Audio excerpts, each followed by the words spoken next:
Hello guys, नमस्कार. मी वनिता. तर पुन्हा एकदा माझ्या नवीन ब्लॉगमध्ये तुमचं मनापासून स्वागत आहे. तर गाईज, आज मी माझ्या मैत्रिणीसोबत जरा बाहेर चालले होते. तिचं नक्की काय काम होतं हे तिने काय मला कॉलवर सांगितलं नाही. ती मला फक्त बोलली की माझ्यासोबत चल म्हणून.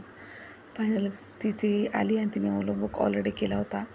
ओलो पण लगेच आला. मग आम्ही लगेच निघालो, कारण की ऊन इतकं, गरमी तर इतकी वाढली. तिला बोलले मी येईल, पण म्हटलं उन्हात वगैरे कुठे फिरणार नाही. ती बोलते ठीक आहे, कुठे आपल्याला म्हणजे उन्हात कुठे फिरायचं नाही आहे. मग फायनली आम्ही पोहोचलो. तर आम्हाला तिथे पोहोचल्यावर कळलं की नक्की तिने मला कुठं आणलं आहे. तर आम्ही कल्याणच्या मेट्रो मॉलला आलो होतो आणि तिने तिच्या नवऱ्यासाठी एक सरप्राईज प्लॅन केलं होतं, गिफ्ट म्हणजे ॲडव्हान्समध्ये. अजून चिनूच्या बड्डेला टाईम होता, पण तिला सरप्राईज प्लॅन करायचं होतं म्हणून ती मला घेऊन आली होती. आणि तिला जास्त इश्यू नव्हता करायचा, की कोणाला सांगायचं नव्हतं की नक्की ती कुठे चालली आणि कशासाठी चालली आहे ती. तर माझ्याकडं पण वेळ होता, म्हटलं ठीक आहे. तर मला तिथे आल्यावर तिने सांगितलं की तिला तिच्या नवऱ्यासाठी सरप्राईज प्लॅन करायचं आहे म्हणून. फायनली आम्ही चेकिंग करून आतमध्ये आलो आणि बरं झालं. एक मला अगोदर वाटलं की नक्की एवढ्या उन्हातान्हात गरमीत कुठे घेऊन चालले म्हणून. पण नक्की मॉलमध्ये आलो. म्हटलं हां बरं झालं, म्हटलं इकडे असं लांब कुठे घेऊन नाही आले इथे. आणि म्हटलं इथे बरे, म्हटलं उन्हाचं पण काही टेन्शन नाही आणि गरमी पण होणार नाही. आणि म्हटलं उन्हातान्हाच्या पेक्षा म्हटलं बरं आहे इथं. तर खूप दिवसांनी मी मॉलला आले होते. लास्ट टाईम कधी आले ते मला आठवत नाही. खूप विचार करते की मुलांना एकदा इथं घेऊन यावं, पण टाईमच भेटत नाही. आणि इथे आजूबाजूला मस्त मुलांसाठी खेळायलासुद्धा आहे. तर तीसुद्धा मला बोलली की एकदा आपण मुलांना इकडे घेऊन येऊया म्हणून. तर आम्ही फायनली फर्स्ट फ्लोअरला पोहोचलो. तिथून खाली मस्त असं ग्राउंड फ्लोअर खूप छान सजत होता. मुलांसाठी खेळायला खूप छान मस्त. पहिले तरी काय एवढं खेळण्यासाठी काही नव्हतं, आता भरपूर काही खेळण्यासाठी आहे. आणि दरवेळेस आम्ही दोघीच नाही, आमची तिची मैत्रीण पण सोबत असते. पण तिच्या मुलांमुळं तिला काय आम्ही म्हणजे सांगितलं नव्हतं का की सरप्राईज प्लॅन होतं. मला जास्त कोणाला सांगायचं नव्हतं. तर वरती आम्ही पोहोचलो. तिथे एक इंक टॅटू स्टुडिओ म्हणून आहे. तर ती तिथे घेऊन आली मला आणि तिला टॅटू काढायचा होता. तो म्हणजे टॅटू काढायचा होता, नक्की एक्झॅक्ट कसला काढायचा होता हे तिने मला तिथे गेल्यावर सांगितलं. तो टॅटू होता तिच्या नवऱ्याचा. आता नवऱ्यासाठी तिने प्लॅन केला होता गिफ्ट प्लॅन, म्हणजे मला काय एवढा अंदाज नाही आला. मग तोपर्यंत ती फोटो वगैरे कसा काढायचा हे तिथे बोलून घेत होती. तोपर्यंत मी इथलं शूट करत होती. खूप म्हणजे थर्ड फ्लोअरवरून खाली ग्राउंड फ्लोअर, सेकंड फ्लोअर खूप मस्त वाटत होता. आणि एका साईडला वुमनसाठी काहीतरी त्यांनी कार्यक्रम ठेवला होता मॉलमध्ये. तर साईडला पण खूप छान शॉप वगैरे खूप मस्त होते. खायला प्यायला म्हणजे सगळे इथे शॉप आहेत. कपड्यांचे, ज्वेलरी, जे आपल्याला जे पाहिजे ते. आणि इथं म्हणजे मी शक्यतो इथं आले तर फक्त फिरायला येते, कारण की इथे मॉल आहे म्हटल्यावर इथे काय सगळं स्वस्त नसतं. ते तर काय कॉमन आहे, ते तर सांगायची गरज नाही आहे. आणि इकडं माझं शूट करायचं काम चालू होतं असंच. आणि थर्ड फ्लोअरला कोणीच नव्हतं, पूर्ण मोकळंच होतं. म्हणजे जास्त शॉप नाही आहे तिथे थर्ड फ्लोअरला. आजूबाजूला आहेत भरपूर, पण आम्ही जिथे गेलो तिथे अजिबात शॉप नाही. फक्त आहे एकच आहे, इंक टॅटू स्टुडिओ म्हणून. आणि तिला परमनंट टॅटू काढायचा होता.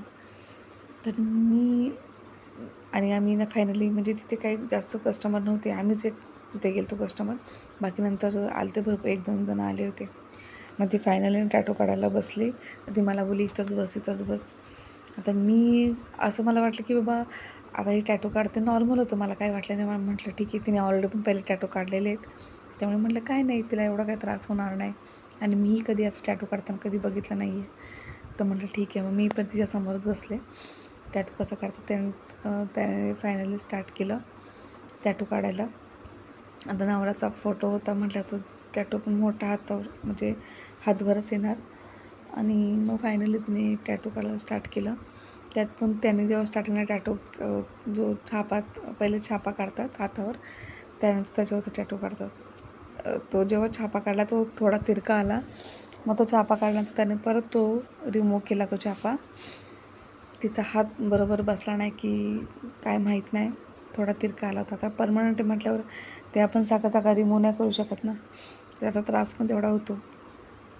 मग त्याने तो जो छापामध्येच त्याला समजलं की हा थोडा तिरका आहे म्हणून. मग तो स्टार्टिंगला बघत होता की तिच्याकडून हात हलला की याच्याकडून काय झालं काय समजलं नाही ते. ती मला बोलतच होती की अगोदर की हा टॅटू जरा तिरका बसला आहे म्हणून. तर मला बरोबर वाटला.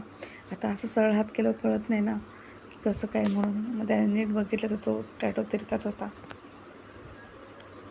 असा तो चांगला वाटत होता तिने दाखवलं तेव्हा. पण माहीत नाही का, तर तिला पण वाटलं की थोडा तिरका आहे म्हणून. मग त्याने परत तो रिमूव्ह केला. इंकने कशाने केला माहीत नाही. त्यांच्याकडे जे काही असेल ते त्यांनी रिमूव्ह केला आणि परत एक दुसरा छापा टाकून त्याने टॅटू काढायला स्टार्ट केला. मग मी काय मध्ये कंटिन्यू व्हिडिओ नाही काढला, कारण की टॅटू काढायचा मला जरा टाईम लागणारच. मला ते जास्त बघवत नव्हतं, त्यामुळे मी तिच्याजवळ जास्त वेळ नाही बसले. मध्ये मध्ये बाहेर जायचे, मध्ये मध्ये बसायचे, कारण की तिचे जे चेहऱ्याचे हावभाव बघूनच मला खूप टेन्शन आलं होतं. म्हटलं हिला एवढा त्रास होतो आहे तरी म्हटलं ही टॅटू काढायला बसले. मग काय करणार, नवऱ्यासाठी करत होती ते सगळं. आणि नवऱ्याला ते सांगितलं होतं की तिने मी मैत्रिणीसोबत शॉपिंगला चालली असं तिने सांगितलं होतं. तर सरप्राईज प्लॅन आहे म्हटल्यावर ती ऑब्व्हियसली की सांगणार नाही ती काय आहे ते म्हणून.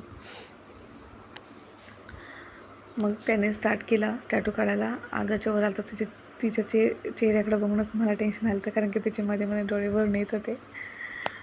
आणि खूप म्हणजे मला असं मनामध्ये एक साईडला आलं की हिला एवढा त्रास होतो तरी पण तिला टॅटू काढायचा होता. आणि त्याला तर मी काय तिला अडवू शकत नाही. पण तिने नॉनस्टॉप टॅटू काढत होती आणि अर्धा झाल्यानंतर तिला खूप त्रास व्हायला लागला, खूप दुखायला लागला तिचा हात. मग ती स्वतःहून त्याला बोलली की थोडं थांबा म्हणून, थोडं 5-10 मिनटं. मग तो बघा अर्धा काढून झालताना अर्धा राहिला होता. आणि हळूहळू तिचा हात पण सूज वाढत चालली होती.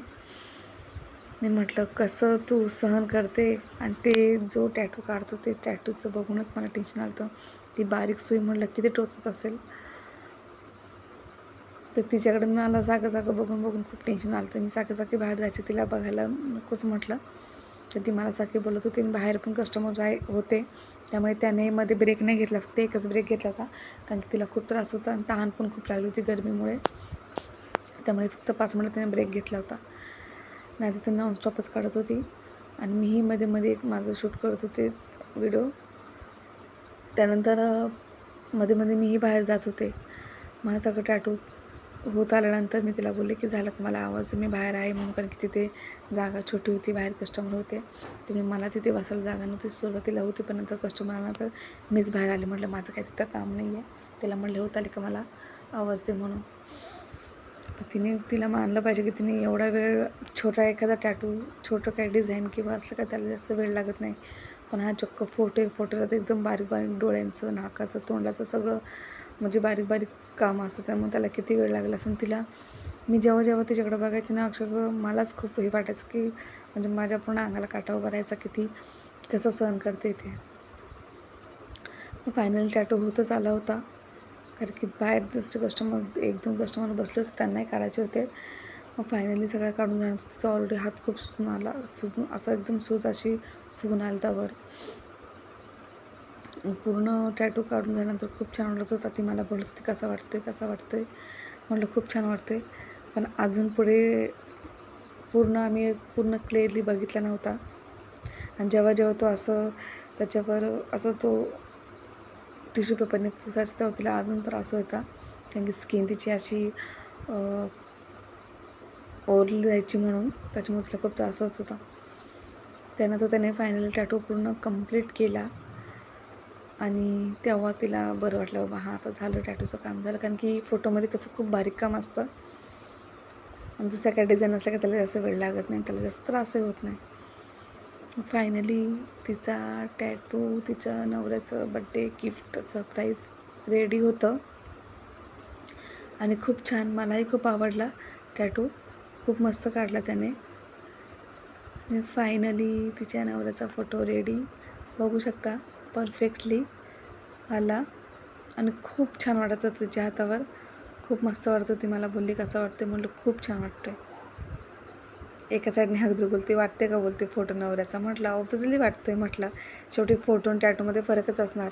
मग फायनली त्याने टिश्यू पेपरने तिचा हात पूर्ण पॅक केला आणि टेपने पूर्ण गुंडाळला, कारण की जाताना अशी रस्त्यावरची धूळ त्याच्यावर बसू नये, इन्फेक्शन होऊ नये म्हणून. ते प्रत्येक टॅटू काढण्यात तसं करतात. मी तिला विचारल्यानंतर मग तिने ऑनलाईन पे केलं आणि माझे घरी जाऊन ते तिला बोलले की तसंच ठेवायचं का, ते बोलते नाही फक्त घरी जाईपर्यंत धूळ बसू नये म्हणून, काय त्रास होऊ नये म्हणून. मग फायनली आम्ही निघालो आणि आम्हाला याच्यातच म्हणजे 1-2 तास आम्हाला टॅटूमध्ये गेले. फायनली आम्ही निघालो. ऑलरेडी खूप उशीर झाला होता. ती मला बोलली चल आपण काहीतरी खाऊया. म्हटलं नको, पहिले घरी चल म्हटलं, खूप उशीर झाला आहे.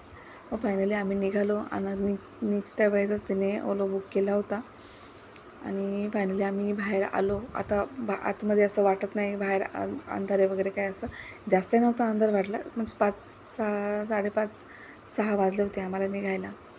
आणि आजोबाचे शॉप भारी वाटत होते आणि तिने ओलो बुक केला. फायनली आम्ही बाहेर आलो आणि आम्ही फायनली घरी पोहोचलो. तर तुम्हाला हा माझा ब्लॉग कसा वाटला कमेंट करून नक्की सांगा. आवडल्यास लाईक करा, शेअर करा आणि चॅनलला सबस्क्राईब करायला विसरू नका. Bye bye.